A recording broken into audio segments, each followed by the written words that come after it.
Preparations are ramping up for the country's hosting of the FIBA Basketball World Cup next year.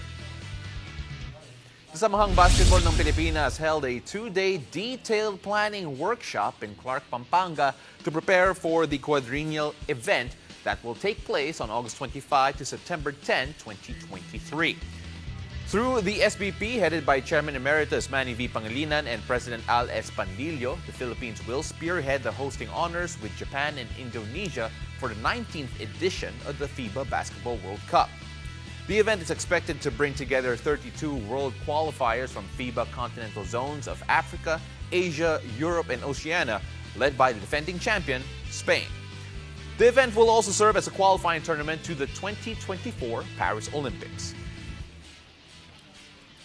Now, we can't wait to see what comes out of this important planning session in preparation for the FIBA Basketball World Cup.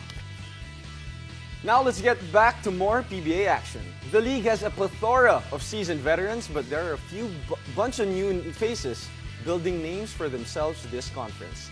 Still with us to talk about the standout rookies of the Commissioner's Cup is PBA rush anchor Mikee Reyes. Now basically the race this conference is basically between Gian Mamuyak and Tyler Teo. Talaga? Sila lang ba? When you talk about the rookies, I mean, how have they been performing, Mikes, this conference? I think one thing that you have to do to be able to perform, especially at this level, is to be able to adjust to the system and the coach.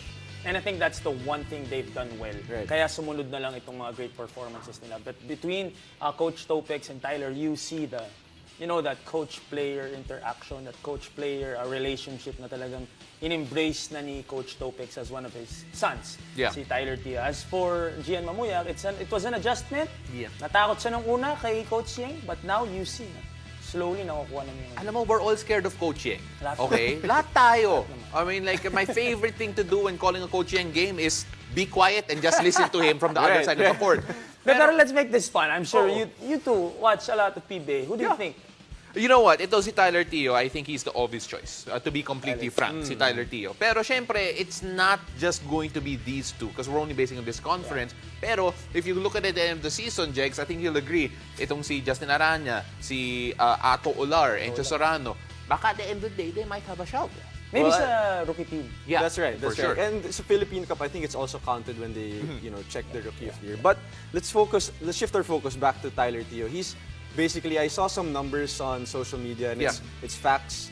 Basically, Tyler Teo is the #1 shooter when it comes to going off screens. He's #1. No one tops him. Oh, parang Mikee Reyes lang daw. Parang Mikee Reyes. Pero kay Tyler na shoot. Kay Tyler na si shoot. Di naman #1 tumitira. Okay. Pero one conversation we can go to with here. Gian Mamuyak and Tyler Teo, both from Ateneo.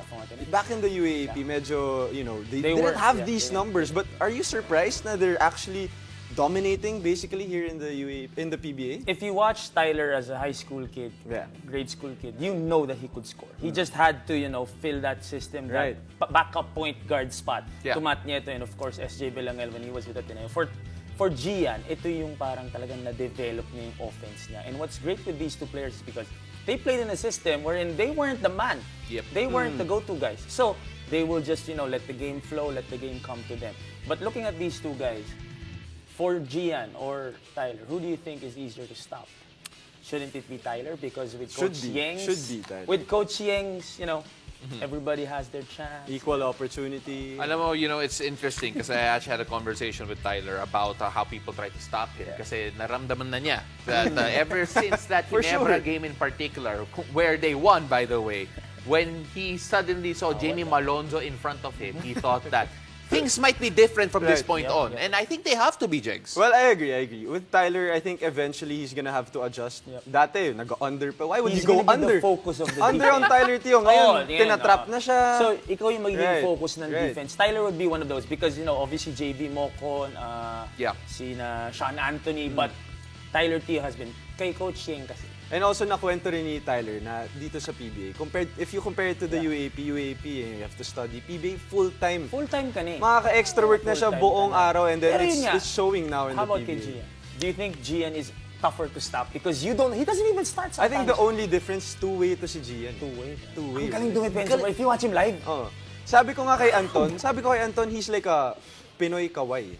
the way he uses his Wala lang siguro length. mga yung braso. wala. Wala yung length. Oo. Yung length. Tapos Hawaiian normal yung tawa length. niya. Asian, ganun. Oo. Asian prince. Right. Tayong That's edad true. natin. Prince.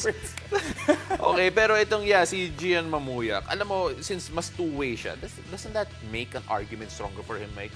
Over a Tyler Peel? Pwede. Kasi nga, because of Tyler, you basically already know what you're gonna get. I'm not Points, taking assists. anything away from what Tyler's doing, pero shooting niya, yung point guard Right, skills niya. right. Kay Gian, with one more conference remaining, who's tougher to scout? Si Gian. Kasi hindi mo na alam anong gagawin mo kay Gian. Si Tyler, sige, blitz natin, let him release the basketball. Now, we're talking about 3 conferences here. Yeah. Right now, May it could isa be pa. Tyler, pero may isa pa na Right. baka mas-scout palalo si Tyler. Alam mo, my question here now is that who would you change your defense for? Gian or Tyler? Especially with all of the other materials that each team have. But that's very detailed, and let's not get into that muna. Pero we mentioned the honorable mentions here, and right now it looks like a 2-horse race, at least at this moment. Amongst the guys we mentioned, si Aranya, Encho Sarano, Atolar, even to a lesser extent si Brandon Ganuelas-Rosser. Sino sa palagay mo yung pwedeng, who can break into that conversation later on? It's gonna be Arana. It's gonna be Arana, especially with Coach Alden coming in, with of course Coach Danny I being there. It's gonna be Arana. And I think it's also tough because import conferences, Yeah. so the bigs will not get their usual touches compared to the Philippine Cup. Mikey, thank you very much for joining us in what has been surprisingly one of the most intelligent basketball discussions we've had on Surprisingly. this show. Oo, nagulat ako, seryoso. But I'm very happy about it. Mikey, maraming salamat. Thanks, Mike.